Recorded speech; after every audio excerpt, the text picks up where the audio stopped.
Deputy Speaker, the NDIS is one of the most important supports in Australia and is currently helping almost 660,000 people to live fuller, richer lives as a result.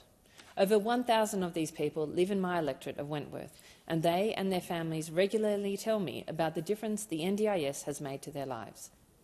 One woman I met recently, who has lived with quadriplegia for the last 28 years, spoke to me about being able to move out of care and into independent living, manage chronic pain, return to work, volunteer and participate in her local community, and to be more active in her son's life as a result of the NDIS support she receives. The choice, flexibility that the NDIS provides gives people living with a disability true agency over their lives and allows them to address the specific nature of their disability through the ways best suited to them. It is critical that any changes to the NDIS maintain the focus on choice, control and dignity. But at the same time, I acknowledge the critical growth rates that have become a feature of the system. We're seeing alarming trends that threaten the financial stability of the scheme to serve future recipients. For example, 1 in 10 boys between the ages of 5 and 7 are now on the NDIS, and annual expenditure is growing at 15% a year, roughly 3 times faster than aged care. The Head of Fraud and Integrity of the NDIS has also identified issues with the system, such as overcharging from providers. Even worse, reports have now emerged of criminals exploiting participants and having them purchase unnecessary or illicit products or withdraw funds directly. And it seems these are not isolated. The NDIA estimates up to 5% of the scheme could be being spent in error. These types of revelations undermine not only the stability financially of the system, but also the integrity of the scheme and the public's faith in the NDIS to deliver on its objectives. This sort of bad faith behaviour puts in jeopardy the incredible support the NDIS provides to those who rely on it so heavily, and it must be stamped out.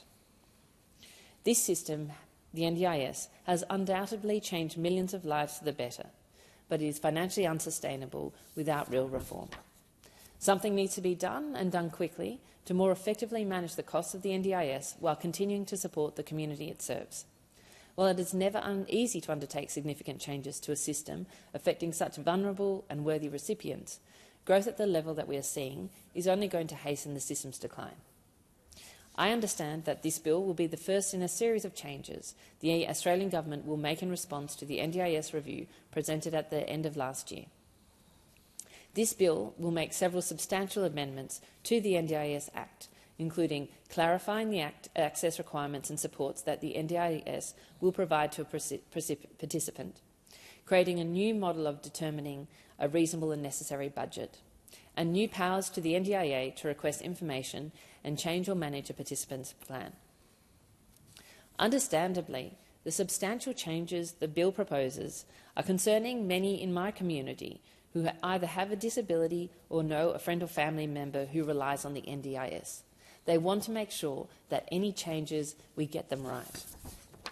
There is a lot of concern because a lot can go wrong when much detail is left out of the legislation. I am concerned that the new definitions of support will potentially infringe upon the fundamental principles of the NDIS, choice and control. While further prescribing the types of goods and services that can be purchased under a public scheme sounds reasonable, it may restrict many people from using funds in a way that works best for them and their specific needs. It may also not achieve the stated objective of managing expenses. As Occupational Therapy Australia note in their submission, that there is a risk of inadvertently increasing costs by excluding types of support from the NDIS. For example, it may be cheaper and more dignified for a participant to be able to purchase a robot vacuum cleaner rather than pay for regular cleaning services or additional in-home care. Similarly, it may be cheaper and more effective for a participant with chronic pain to see a yoga instructor once or twice a week, rather than see a specialist physiotherapist once a month. The option and ability to use non-prescribed services also provides some amount of downward pressure on the prices for prescribed services. We already know that some service providers overcharge for participants on the NDIS, so it is not unreasonable to be concerned that further restricting the services that money can be spent on will result in further inflation of NDIS service prices.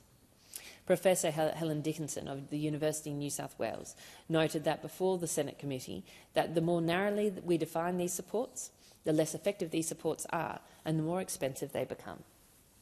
This bill also introduces powers to change management plans or revoke status due to non-compliance, but there is a lack of clarity about what might constitute a breach. While I'm not suggesting the current NDIA would seek to use this power maliciously, it creates an opening for a gradual erosion of choice and control over time in the effort to better manage cost. Among many possibilities, the implication of this could be that participants lose their ability to hire their own selected staff, some of whom who've had them with many years, and have developed bespoke and personalised care routines and procedures. While it may be necessary in some instances to take over management, this power should be restricted by the bill to not only the most egregious and/or repeated infringements.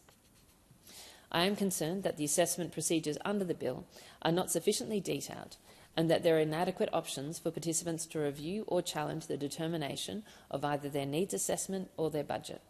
Similarly, the powers to request information that could determine whether a person stays on the scheme. As the member for Kooyong has pointed out, the rigid timeframes in the current bill are short and could result in eligible participants excluded from services due to difficulties seeing required specialists in times. A woman came into my office last week and said something that stuck with me. She said she didn't disagree with the direction of this bill. She understands the system is unsustainable, but she noted that this bill, in its current form, requires a lot of trust from participants. A lot of trust that the legislative instruments, of which there are many, will be formalised with the correct and proper consultation. A lot of trust that the services they rely on will not be excluded based on cost alone, either now or in the future. A lot of trust that the assessments conducted to review a person's eligibility will be transparent, contestable, and conducted by people with the appropriate skills and expertise. A lot of trust that the states and local communities are ready and willing to step up and provide additional supports no longer covered under the NDIS. And a lot of trust that participants will still be able to choose the people they want to care for them, to support them, to touch their body. I have discussed my concerns with the Minister, and I commend the Minister for bringing this difficult and complex issue before the Parliament and for being willing to meet and work with myself and my colleagues on the crossbench. I will not be voting against this bill because I strongly believe reform is required to ensure the sustainability of the NDIS for future recipients. But I urge the Minister to incorporate considered amendments put forward by people on the crossbench and to acknowledge the trust that my community and I put in his department to get this right. Thank you.